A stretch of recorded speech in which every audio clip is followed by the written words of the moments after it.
오늘 우리에게 주시는 하나님의 말씀을 함께 나누겠습니다. 느헤미야서 9장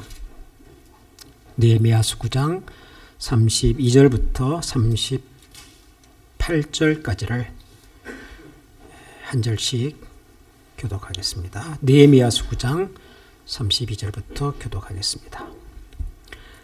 우리 하나님이여, 광대하시고 능하시고 두려우시며 언약과 인자하심을 지키시는 하나님이여, 우리와 우리 왕들과 방백들과 제사장들과 선지자들과 조상들과 주의 모든 백성들이 아수르 왕들의 때로부터 오늘까지 당한 모든 환난을 이제 작게 여기지 마옵소서. 그러나 우리가 당한 모든 일에 주는 공의로우시니 우리는 악을 행하였사오니 주께서는 진실하게 행하셨음이니이다. 우리 왕들과 방백들과 제사장들과 조상들이 주의 율법을 지키지 아니하며 주의 명령과 주께서 그들에게 경계하신 말씀을 순종하지 아니하고 그들이 그 나라와 주께서 그들에게 베푸신 큰 복과 자기 앞에 주신 넓고 기름진 땅을 누리면서도 주를 섬기지 아니하며 악행을 그치지 아니하였으므로 우리가 오늘날 종이 되었는데 곧 주께서 우리 조상들에게 주사 그것의 열매를 먹고 그것의 아름다운 소산을 누리게 하신 땅에서 우리가 종이 되었나이다. 우리의 죄로 말미암아 주께서 우리 위에 세우신 이방 왕들이 이 땅에 많은 소산을 얻고 그들이 우리의 몸과 가축을 임의로 관할하오니 우리의 곤란이 심하옵. 다 같이 읽겠습니다. 우리가 이 모든 일로 말미암아 이제 견고한 언약을 세워 기록하고 우리의 방백들과 레위 사람들과 제사장들이 다 임봉하나이다 하였느니라. 아멘.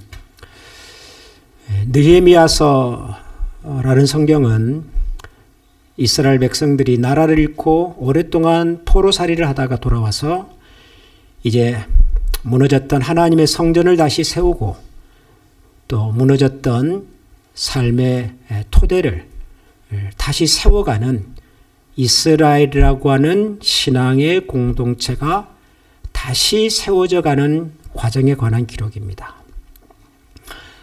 처음에 돌아온 사람들이 성전을 세웠고 이제 두 번째, 세 번째로 돌아왔던 사람들이 예루살렘 성벽을 다시 세웠습니다. 예루살렘 성벽은 유다 왕국이 바벨론이라고 하는 나라에 멸망을 당할 때 무너졌다가 무려 140년 정도 방치되었던 성벽을 느헤미야라고 하는 지도자가 중심이 되어서 다시 세운 것입니다. 불과 52일 만에 완성이 됐습니다. 아주 짧은 시간에 드디어 무너진 예루살렘 성벽이 재건이 된 것입니다. 역사적인 날이죠. 감격스러운 날입니다. 정말 모든 이스라엘 백성들이 기뻐할 만한 날입니다. 그런데 예루살렘 성벽이 다 완공되고 난 다음에 성벽 재건에 동원되었던 이스라엘 백성들이 다시 한 자리에 모입니다. 예루살렘에 다시 모인 그들은 하나님 앞에서 금식하며 회개하는 기도를 하기 시작을 합니다. 여러분, 무너졌던 성벽이 재건이 된 겁니다. 다시 말하면 무너졌던 나라가 다시 세워졌다, 그렇게도 말할 수가 있는 겁니다. 우리가 일본에게 침략을 당해서 36년 동안 어려움을 당하다가 해방이 되지 않았습니까? 그걸 광복이라고 그러잖아요. 광복. 다시 빛이 찾아왔다. 그래서 그 해방의 날, 광복의 날에 얼마나 많은 사람들이 거리로 나와서 기뻐하고 즐거워하고 얼싸안고 부둥켜 울며 그랬냔 말이에요. 그런 날이거든요, 이 날이. 성벽이 재건이 된 겁니다. 예루살렘이라고 하는 공동체가 세워진 겁니다. 그런데 이것을 기념하기 위해서 모인 사람들이 무슨 거대한 기념 파티를 하고 성전 봉헌식을 드리면서 서로를 격려하고 축하하고 하는 자리를 만든 것이 아니라 그들이 예루살렘에 모여서 금식하며 기도하기 시작합니다. 여러분, 왜 예루살렘에 모인 사람들은 금식하고 기도를 했을까요? 성벽이 다시 재건이 됐는데, 이 기쁜 날에, 이 역사적인 날에 왜 사람들은 모여서 금식하고 기도를 했을까요? 성벽을 세운다고 하는 것은 무너졌던, 흩어졌던, 거의 사라졌던 이스라엘이라고 하는 하나의 공동체가 다시 회복이 된다는 상징적 의미를 갖습니다. 그러나 중요한 것은 성벽이 아니에요. 중요한 것은 건물이 아니라 그 건물 안에 사는 사람들이죠, 사람들. 언제나 그렇습니다. 여러분, 집을 잘 지어놓고 사람이 들어가서 살지 않으면 그 집은 어떤 집이 되던가요? 폐허예요. 사람이 살지 않는 집은 아무짝에도 쓸모가 없습니다. 아무리 좋은 자료를 써서 아무리 좋은 위치에 아무리 아름답게 건물을 지었어도 그 안에 사람이 들어가서 살지 않으면 그 집은 의미가 없는 집이에요. 그건 폐허인 겁니다. 쓸모가 없는 거예요. 사람이 들어가서 살아야 그 집안에 온기가 돌고, 그리고 그 사람들이 어떤 사람인가에 따라서 그 집의 가치도 결정이 되는 거라고 말이죠. 예루살렘 성벽이 세워졌습니다. 무너진 담장이 세워지고 문짝이 붙고 벽들이 연결이 되고 누가 봐도 성이 세워졌어요. 누가 봐도 도시가 만들어졌고 누가 봐도 이제 예루살렘이라고 이스라엘이라고 하는 공동체가 다시 건축되었는데 문제는 사람이에요, 사람. 과연 이스라엘 백성들도 재건이 되었냔 말이죠. 그들의 마음과 그들의 삶과 그들의 신앙도 회복이 되었냔 말이에요. 근데 아니었어요. 아니었어요. 성벽은 세워졌는데 정작 그 안에서 살아야 할 사람들은 예나 지금이나 변함이 없었어요. 변함이 없었을 뿐만 아니라 오히려 그 주변에 있는 여러 이방 민족들과 결혼을 하면서 자신들이 이스라엘 백성이라고 하는, 하나님의 백성이라고 하는 그 정체성을 다 잃어버렸어요. 이방 민족과의 결혼이라고 하는 것은 그냥 시작에 불과한 겁니다. 이방 민족과 결혼을 하고 우리의 딸이, 우리의 아들들이 이방의 여인과 이방의 남자들을 만나서 결혼을 해서 그들이 함께 들어와 살면서 함께 못 왔을까요?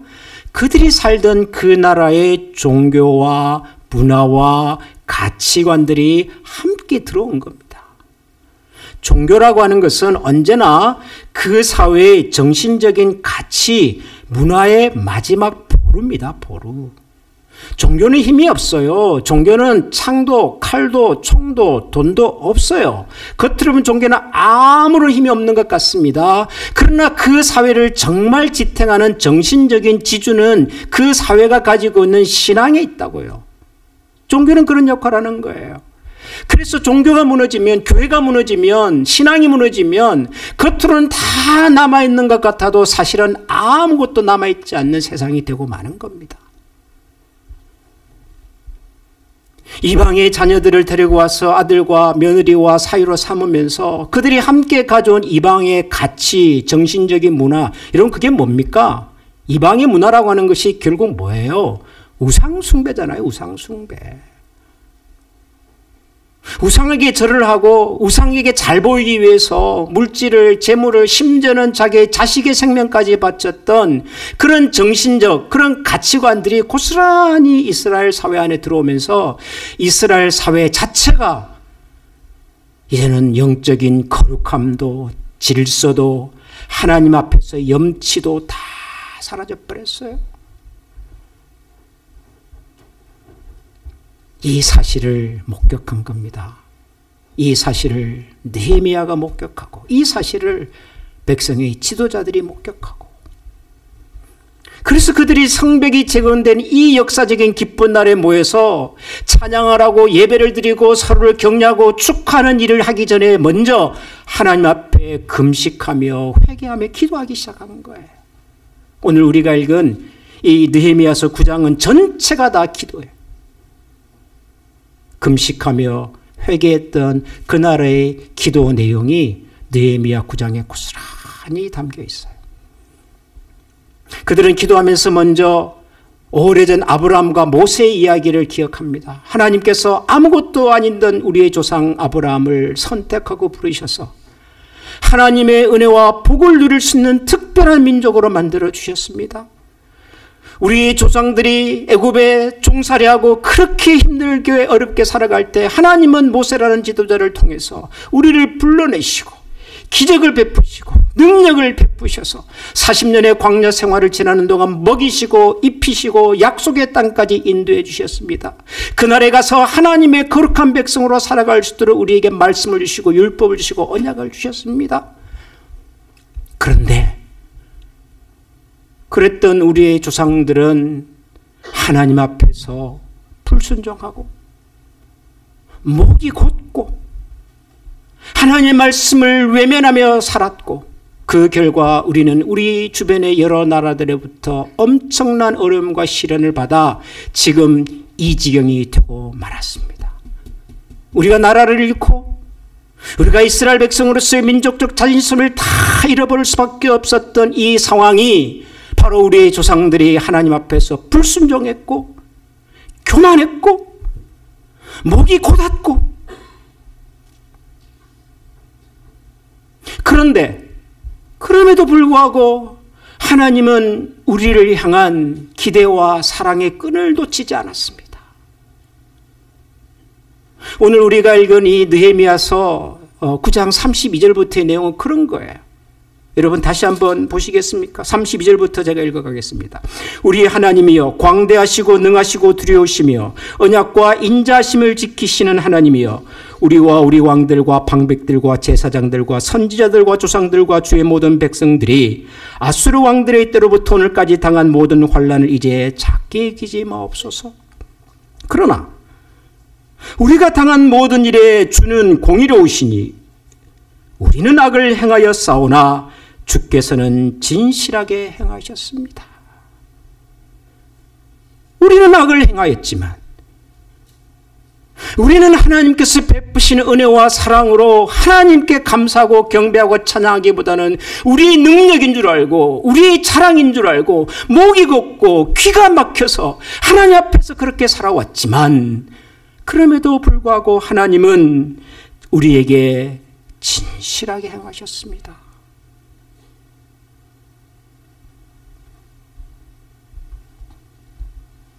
그리고 그들이 함께 기도했던 이 기도의 서약에 온 백성들이 자신의 삶과 마음을 드리고 하나님 앞에 임봉하여 약속과 다짐으로 하나님 앞에 섰던 것입니다. 38절이 그 내용이에요. 우리가 이 모든 일로 말미암아 이제 견고한 언약을 세워 기록하고 우리 방백들과 레위 사람들과 제사장들이 다 임봉하나이다. 회개입니다. 회개. 여러분 우리가 하나님 앞에서 다시 시작할 수 있는 길이 있다면 하나님의 은혜와 자비를 다시 회복할 수 있는 길이 있다면 여러분 그것은 회개입니다. 회개. 우리 기독교의 역사는 언제나 우리의 인생에 찾아온 위기와 절망과 고통 앞에서 회개를 통하여 하나님께 나아가는 길을 찾았고 회개를 통해서 하나님의 은혜가 회복되는 것을 경험을 해요. 구약 성경 사무엘서에 보면 이스라엘 백성들이 주변에 블레셋이라고 한 나라와 전쟁을 하다가 하나님의 언약의 궤를 빼앗기는 기가 막힌 일이 벌어지잖아요. 하나님의 언약의 궤를 빼앗겼다고 하는 것은 그냥 전쟁에서 졌다는 사실보다 훨씬 큰 충격을 이스라엘 백성들에게 줬습니다. 언약의 궤는 바로 하나님이시거든요. 하나님을 빼앗긴 거예요. 하나님의 백성이 하나님의 이름으로 일컫는 나라가 하나님을 빼앗겠단 말이에요. 이렇게 기가 막힌 일이 어디에 있냔 말이에요. 하나님의 언약의 궤를 빼앗기고 국가적인 위기가 찾아왔을 때 선지자 사무엘이 백성들을 미스바로 불러, 여러분 우리가 이곳에서 하나님을 향하여 손을 들고 하나님 앞에 자복하며 회개하십시다. 우리의 교만과 우리의 어리석음과 실제로는 하나님을 신뢰하고 존중하고 경외하지 않으면서 하나님의 이름만 가지고 세상을 살려고 했던 우리의 허물을 용서해 달라고 미스바에서 기도하기 시작한 겁니다. 그게 이스라엘 왕국이 시작할 수 있는 단초가 됩니다. 다윗이 하나님 앞에서 왕으로는 물론이고 인간적으로도 해서는 안 되는, 할 수 없는 기가 막힌 죄를 짓습니다. 자기를 위해서 목숨을 던졌던 부하 장수의 부인을 범하지 않습니까? 전쟁통에 있는 부하를 데려와서 자기의 실수와 자기의 범죄를 감추려고 너무도 부끄럽고 기가 막힌 계획을 세우지 않습니까? 다 숲으로 돌아가요. 그랬더니 어떻게 하나요?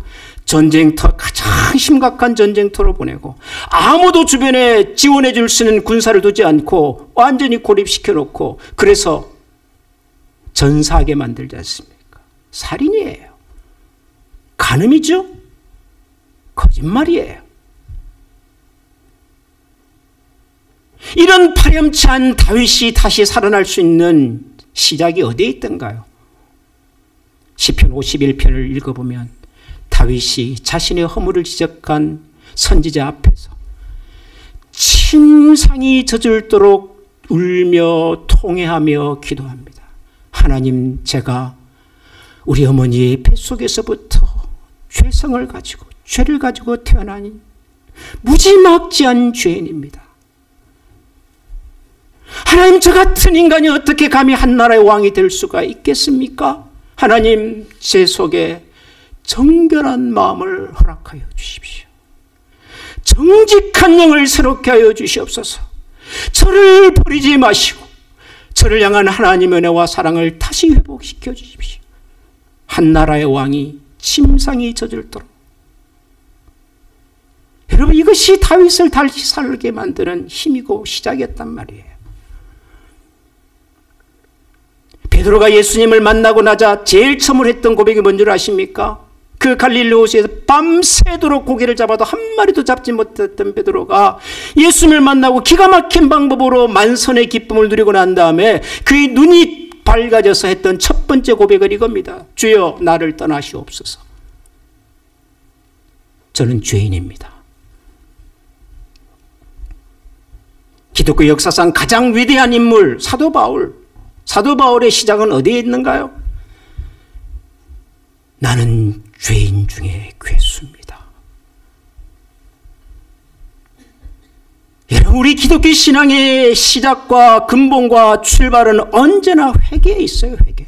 나를 돌아보고 우리가 하나님 앞에서 얼마나 심각한 문제를 가지고 있는 보잘것없는 인생인지를 깨닫는 그 자리에서 우리를 향한 하나님의 희망이, 소망이 시작이 되는 거예요.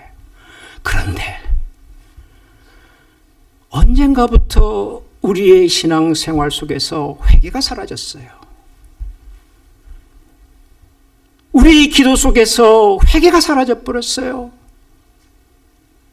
부끄럽게도 저와 같은 목사님들의 설교에서도 회개가 사라졌어요. 더 이상 회개를 설교하는 설교자가 없고, 회개의 기도를 드리는 성도가 없고, 회개하며 자복하며 가슴을 치는 교회가 별로 없어요. 회개가 사라진 자리를 뭐가 대신했던가요? 하나님의 은혜, 하나님의 능력, 하나님의 축복. 회개가 사라져버린 기독교.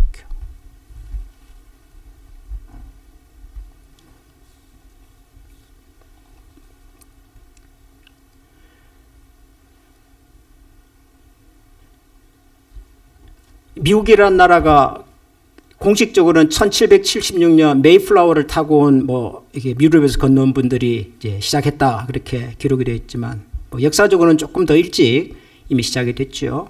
아무튼 초창기에 미국으로 건너온 다수의 이민자들은 크리스찬들이었습니다.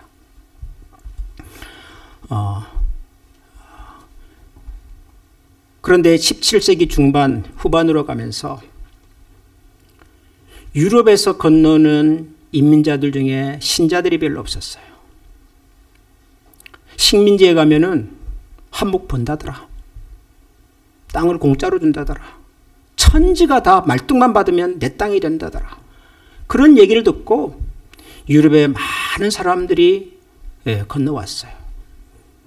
그러면서 초창기 이 땅에 믿음과 신앙을 가지고 세웠던 사람들의 신앙의 공동체가 흔들리기 시작합니다. 이 세대 자녀들은 하나님에 대한 직접적 경험이 별로 없어요. 그러다 보니까 머리로는 하나님을 아는데 가슴으로는 하나님을 몰라요.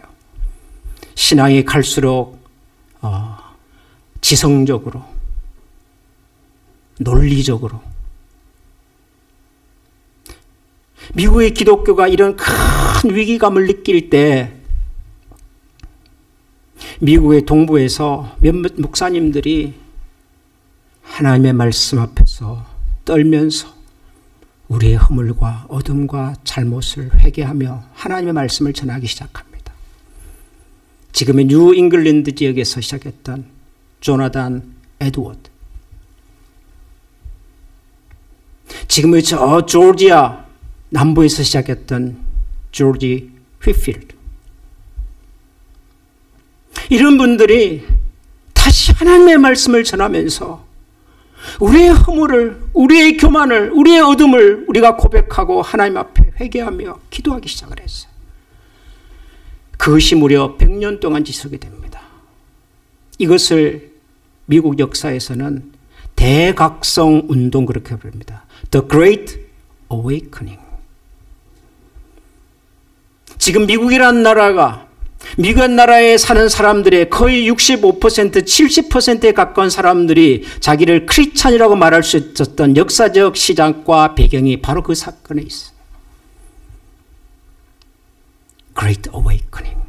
하나님 앞에서 자신들의 심각한 죄를 돌아보고 회개하며 나아갔던 그들의 기도와 울부짖음이 지금의 이 나라를 만들어냈어요.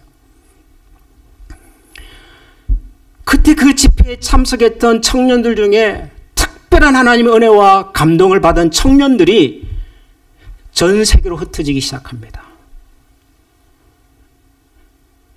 그 중에 현대 선교의 아버지라고 불리는 윌리엄 캐리라고 하는 사람이 등장을 해요. 중국 내륙 선교를 시작하신 테일러라고 하는 분이 등장을 해요. 그런데 그 중에 또 이런 사람이 있었어요. 호레이스 언더우드. 호레이스 언더우드가 누군지 아십니까? 1882년 부활절 아침 제물포항을 통해서 조선 땅에 최초로 들어왔던 선교사 중에 한 분이죠. 호레이스 언더우드. 또 한 사람이 있어요. 아펜체로. 역시 그날 언더우드와 함께 제물포항을 통해서 조선 땅에 발을 들였던 또 한 명의 선교사, 아펜첼로. 그 미국의 대각성 운동의 그 뜨거운 현장 속에서 우리 자신을 돌아보고 우리의 어둠을 직면하고 하나님의 은혜와 능력 앞에 철저하게 자기 인생을 드렸던 이 두 청년이 한 번도 가본 적이 없는 저 동쪽의 끝에 있는 이 머나먼 조선 땅까지 와서 복음을 전하기 시작을 했어요. 언더우드가 들어와서 제일 처음으로 시작한 교회가 바로 세문안교회잖아요. 세문안교회. 그리고 언더우드가 시작한 최초의 근대식 학교 교육, 연희전문학교, 지금의 연세대학교. 아펜첼라는 감리교 목사님 선교사였어요. 그분이 들어와서 시작한 최초의 감리교회, 정동감리교회. 지금도 덕수궁 옆에 있는, 그리고 그분이 시작한 배제학당. 이런 청년들이 와서 시작한 교회예요. 학교고. 그래서 한국의 기독교도 처음부터 이런 회개와 자성과 하나님 앞에서 나를 돌아보는 것에 익숙한 교회였고 익숙한 기독교였어요. 1905년 우리가 아는 을사 늑약으로 인해서 조선이라고 하는 나라가 외교권을 박탈합니다. 이제는 더 이상 한 나라로서의 자존심이 다 사라져버린 거예요. 백성들이 좌절하고 절망하고 신음하던 그 무렵 1907년 평양에서 길선주라고 하는 목사님이 집회를 하기 시작합니다. 장대현 교회에서 사람들을 모아놓고 하나님의 말씀을 전합니다. 메시지의 내용이 뭐냐 그러면 우리가 얼마나 심각한 죄인인지 모른다. 사람들이 그 말씀을 듣고 우리가 얼마나 심각한 죄인인지를 깨닫고 자복하고 한번 예배 드리러 왔다가 집을 안 가는 거예요. 밤새 회개하고 밤새 기도하고 밤새 말씀을 듣고, 그래서 그 소문을 듣고 사람들이 또 모이고 또 모이고 또 모이고 계속해서 날마다 집회가 시작됐어요. 재밌는 얘기가 하나 있어요. 그 당시에 지금 같으면 경찰이죠. 그 당시 말로 순포라고 불러요. 순포, 방순포, 방시성을 가진 경찰이 한 분 있었어요. 듣자 하니 요즘 저녁마다 장대현 교회 가면은 죄를 고백하는 사람들이 그렇게 많다는 거예요. 내가 누구 집 소를 뭐 훔쳤고, 누구 집 옆집 부인하고 뭐 무슨 일을 했고, 누구 돈을 뭐 빌렸는데 안 갚아줬고, 실제로 그런 회개를 했거든요. 그냥 두루뭉실하게 저는 죄인입니다, 저는 이게 아니라, 예를 들어서 그 길성주 목사님도 자기 회개를 그렇게 했어요. 죄송합니다. 여러분 앞에 서 있는 저는, 여러분 보시기에는 목사고 말씀을 전하는 사람이지만 저는 심각한 죄인입니다. 그러면서 몇 년 전에 제 친구가 세상을 떠났는데, 세상을 떠나면서 자기 재산을 좀 잘 관리해서 아내에게 달라고 부탁을 하고 떠났습니다. 그런데 자기 친구 재산을 관리해 주면서 그중에 일부를 자기가 감췄다는 거예요. 왜? 자기가 관리했으니까 수고의 몫은 좀 내가 받아도 되지 않냐라고 생각하고 일부를 주고 나머지만 줬다는 거예요. 이거 성경에 비슷한 사람이 있잖아요. 전부를 안 주고 일부를. 그러면서 나는 도둑놈입니다, 나는 하나님 앞에서. 아니, 목사가 그렇게 회개를 한 거예요. 그러니까 그 자리에 있는 성도들이 전부 다 나와서 이제 나는 누구 집 소를 뭐 어떻게 했고, 나는 누구 옆집 누구하고 뭘 했고, 뭐 이런 얘기를 막 하니까 그 동네에 있는 경찰이 이 소문을 듣고, 그 자리에 가면은 범죄자들을 색출할 수 있겠다. 이 소문을 듣고 범죄자들을 색출하면 내 실적도 올라가고 이제 그런 거 아니에요. 왔어요, 방순포가. 근데 그날 설교 제목이 이런 거였어요.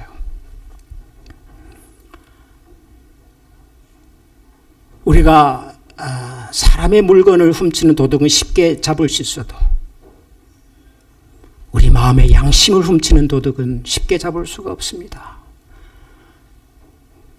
우리는 사람의 물건을 훔치지는 않았을지 몰라도 우리는 누군가의 양심을 훔치며 살아온 죄인입니다. 세상에 그 얘기를 듣고 이 방순포가 자기 속에 있는 자신의 허물과 죄가 기억이 나기 시작한 거예요. 죄인 잡으러 왔다가 자기가 죄인이라는 것을 알게 된 거예요.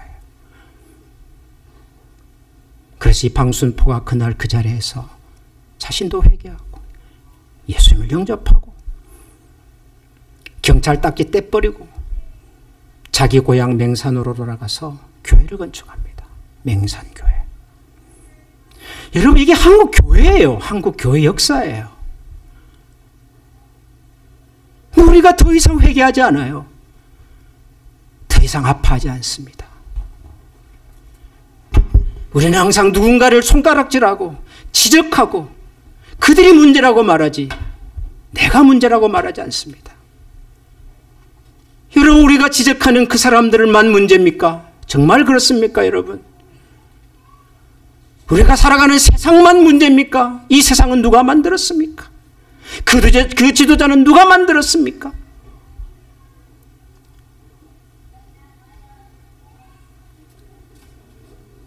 한 나라의 정부는 그 나라를 구성하는 개인들을 반영한다. 한 나라의 품격은 마치 물의 높낮이가 결정되듯이 자연의 순리에 따라 드러날 수밖에 없다. 고상한 국민은 고상한 정부를 만들 것이고 무지하고 부패한 국민은 무지하고 부패한 정부를 만들 것이다. 1811년 프랑스의 사상가였던 조세프 드 메스트르라고 하는 사람이 한 얘기예요. 200년도 전에 그분은 이런 얘기를 했어요. 한 사회의 수준은, 한 나라의 수준은 지도자가 만드는 것이 아니다. 국민의 수준을 반영하는 것이다. 한 교회의 수준은, 한 교회의 능력은 목사가 만들지 않습니다. 장로님들이 만들지 않습니다. 교회인 우리가 만드는 것이죠. 자녀들을 두면서 고민하는 부모 여러분, 우리의 자녀들이 누구를 보고 자랐을까요? 학교 선생님을 보고 자랐을까요?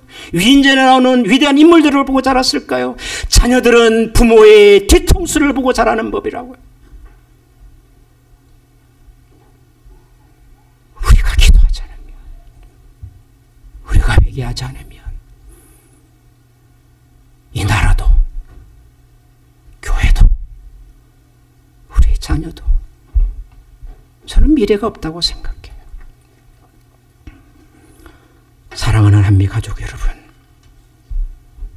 우리 자신을 가슴을 치면서 기도하십시다. 우리가 사는 이 세상을 기억하면서 기도하십시다. 하나님께서는 우리에게 진실하게 대해 오셨지만 우리는 불순종했습니다.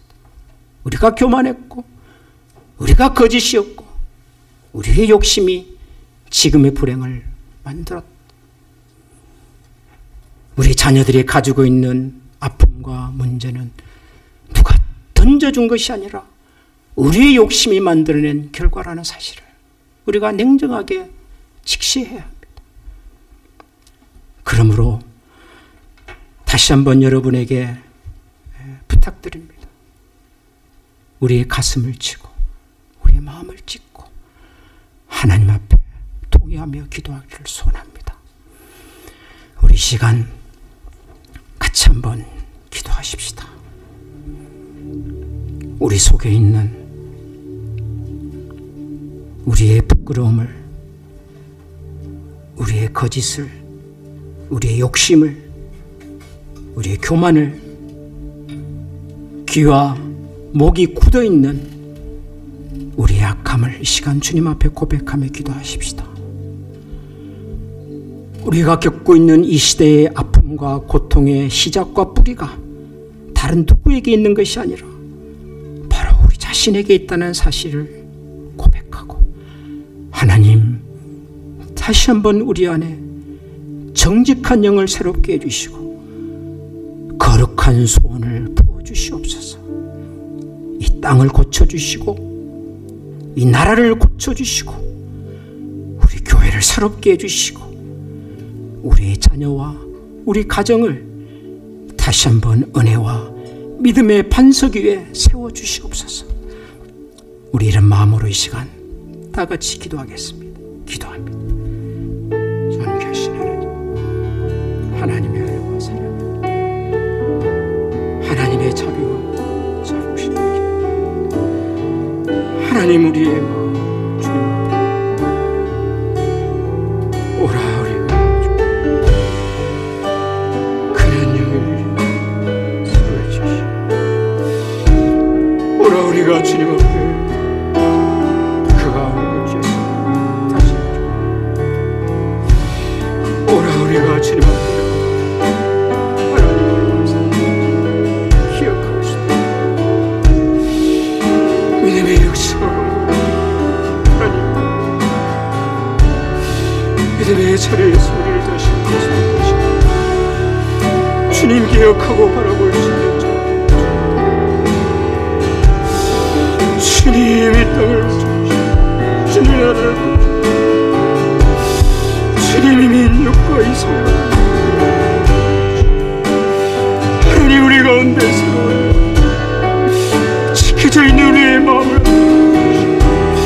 나눠져 있는 우리의 생각들 하나 믿음과 갈등과 분들이 내 땅을 공존하시고 성벽이 세워지고 나라가 세워지는 그 땅에서 우리의 심령이 회복되는 소리 하나님 앞에 우리 시간 다 같이 하나님 앞에 찬양하겠습니다.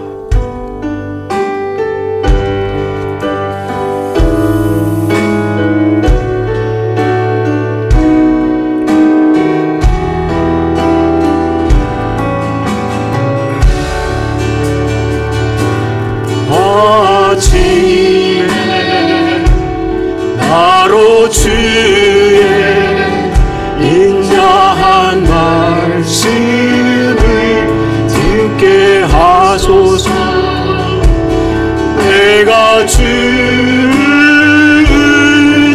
의지합니다. 나의 발을 길을 인도하소서.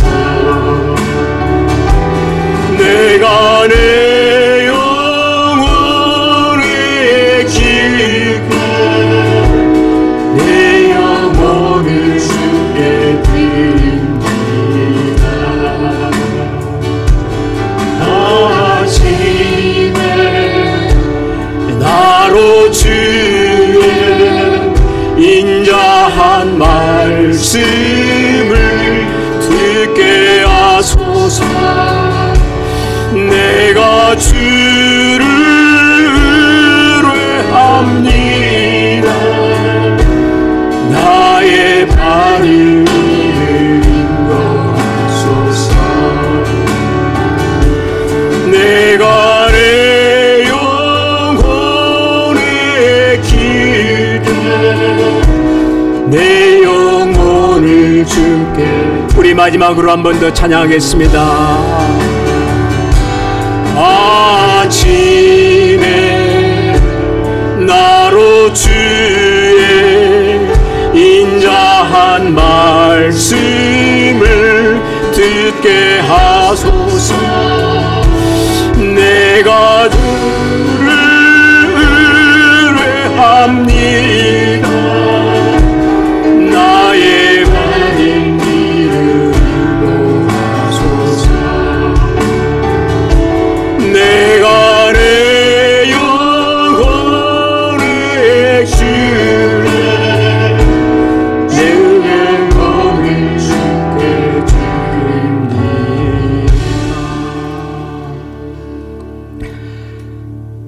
오라 우리가 여호와께로 돌아가자. 여호와께서 우리를 찢으셨으나 도로 낫게 하실 것이요 우리를 치셨으나 싸며 주실 것이라. 여호와께서 이틀 후에 우리를 살리시며 셋째 날에 우리를 일으키시리니 우리가 그의 앞에 살리라. 그러므로 우리가 여호와를 알자. 힘써 여호와를 알자. 하나님의 종들의 피를 토하는 심령으로 남기셨던 이 말씀을 오늘도 기억하고 우리를 치시지만 다시 싸매시고 고치시며 일으켜 세우시는 하나님을 바라보고 주님 앞에 참여하는 심령으로 통회하는 심정으로 우리 자신과 이 시대의 아픔을 가슴에 묻고 우리의 자녀와 우리 이웃의 고통을 가슴에 담고 하나님 앞에 기도의 제사장으로 살아가기를 소원하는 사랑하는 모든 주의 백성들 머리 위에 우리 주 예수 그리스도의 은혜와 하나님의 사랑과 성령의 교통하시는 은총이 영원토록 함께 계시기를 축원하옵나이다. 아멘.